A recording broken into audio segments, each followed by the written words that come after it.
Have you ever noticed how calming the sound of the wind can be? Well, for babies, shushing is 100 times more soothing. A loud shush may seem rude to us, but in a baby's language it means, I love you, don't worry, everything is fine. It's a loud shush. And in fact, you shush as loud as the baby is crying, so that they can hear you. Otherwise, they don't even pay attention to what you're doing. Now let's watch some crying babies as I shush them. And watch their eyes. See if you can tell when the calming reflex gets switched on.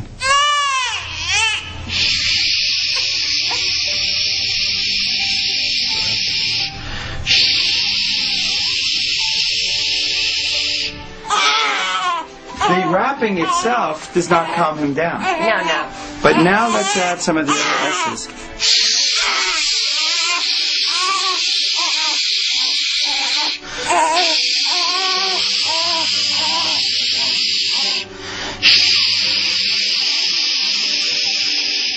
There are many types of strong white noise that work to settle fussy babies.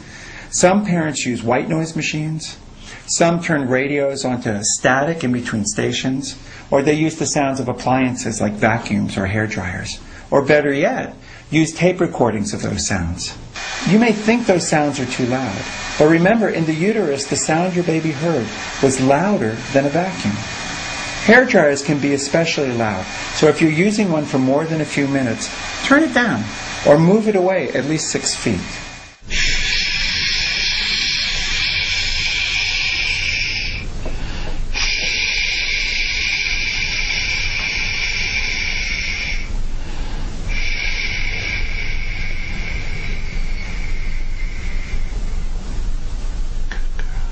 It's unbelievable.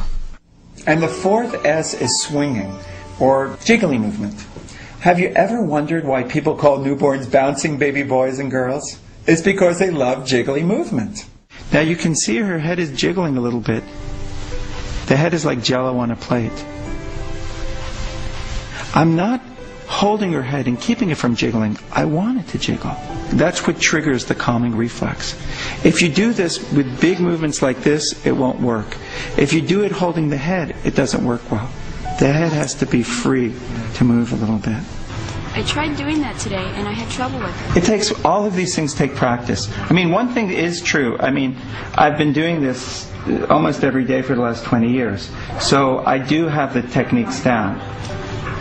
But having said that, they're not that complicated. It takes some practice, but you'll see that once you get the hang of it, it'll be completely natural for you. There's something called shaken baby syndrome, where the head is shaken so violently that the brains are shaken inside, and that can absolutely cause damage to a baby. They also call it whiplash syndrome, because the head is going back and forth so vigorously. The movement that I'm talking about is not shaking. It's jiggling. It's exactly the same motion that your baby felt inside the uterus.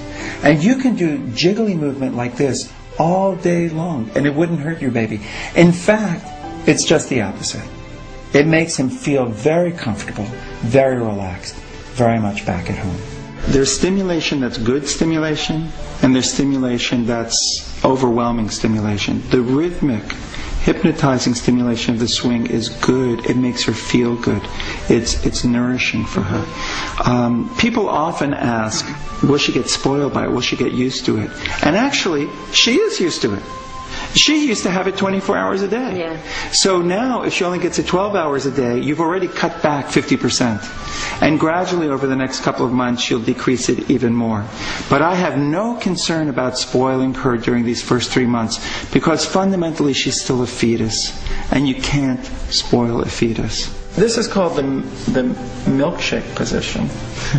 For obvious reasons. This is a wonderful way of burping a baby. And I'm going to put my feet on the ground. They're about as far apart as my shoulders. And my knees are together. And I just move my knees back and forth. You can start by going slowly, and then you make it smaller and faster.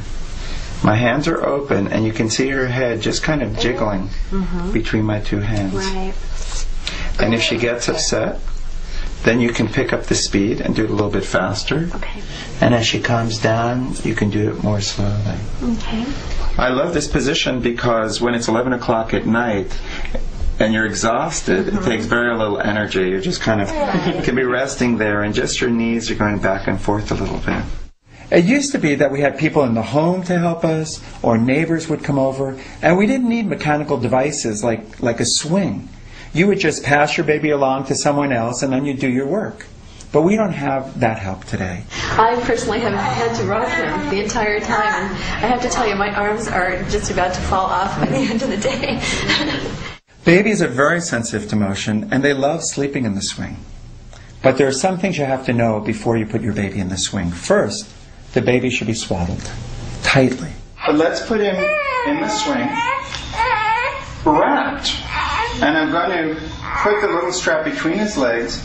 You have to put it between his legs so that he doesn't slide through the hole. Second, you have to belt your baby into the seat so that she can't fall out. Third, the seat should be reclined all the way back. And fourth, you have to use the fast speed. The slow speed is not effective. That's the way swings work the best. When a baby is fussing when you put him or her in the swing, you grab the swing from behind and you jiggle it vigorously. This is the jello head jiggle. And his head is kind of going boing, boing, boing, like that. Just like it felt inside of your tummy when you were walking up the stairs. And you do this for 10 seconds or so. And then once he settles down, you turn it on the fast speed. You can already see his eyelids, kind of. Did you notice that? Yeah. Instantly, he started to come up. That's wonderful. One other thing that you have to understand about swings, they're not meant for calming a crying baby. You have to calm your baby first, and then put your baby in the swing. And the fifth S is sucking. Sucking is like the icing on the cake. It's the last S, but certainly not the least. Suckling your baby at the breast is one of nature's most powerful ways of calming a baby. But if you're not nursing, or when you need a break, there are a couple of good options ready for you and your baby. For example, you can offer her your finger, or you can give her a pacifier. Some babies take pacifiers easily, but some need a little bit of training.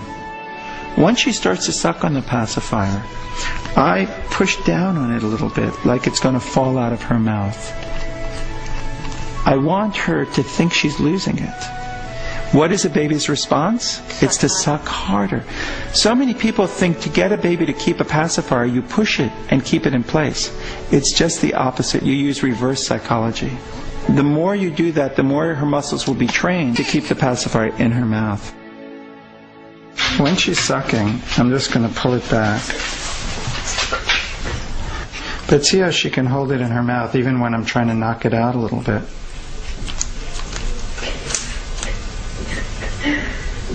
Here are a few rules of pacifier use. If you're breastfeeding, don't give your baby a pacifier until the feeding is going really well. Never dip your baby's pacifier in honey or syrup.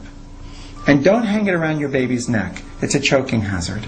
As you practice the 5 S's, you may find that when your baby is really wailing, he may not be able to calm down with just 1 or 2 of the S's.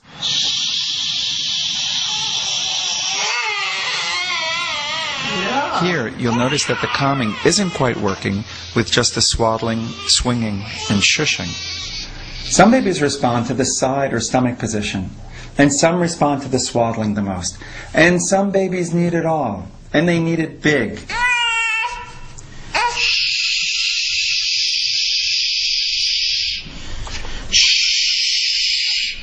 Here she's having all 5 of the S's at the same time. Some of my patients call this the cuddle cure because it works so well for fussy babies. When you're calming your baby, you're really dancing with him or her. And the more intensely she's crying, the more intense you are with your jiggly movements and your loud shushing. And then as your baby calms down,